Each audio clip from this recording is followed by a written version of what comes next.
Shankar Indian 2 cinema మీద ఏ రేంజ్లో విమర్శలు వచ్చాయో ప్రత్యేకంగా చెప్పాల్సిన పని లేదు.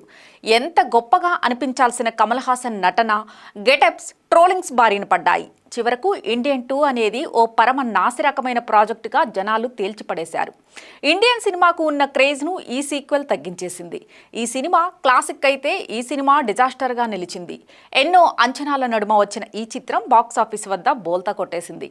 ఇండియన్ 2 బెడ్స్ కొట్టడానికి చాలా కారణాలున్నాయి.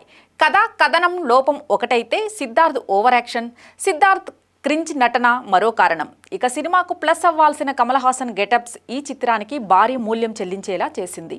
అయితే ఇండియన్ 2 సినిమాను ముందుగా 3 గంటల నిడివితో వదిలారు. ఆ తరువాత ప్రేక్షకుల కంప్లైంట్తో చివరకు ఓ 12 నిమిషాలు ట్రిమ్ చేశారు. ఇక కమల్ హాసన్ తెరపై విలన్లను చంపే తీరు అందరికీ జుగుప్సాకరంగా అనిపిస్తోంది.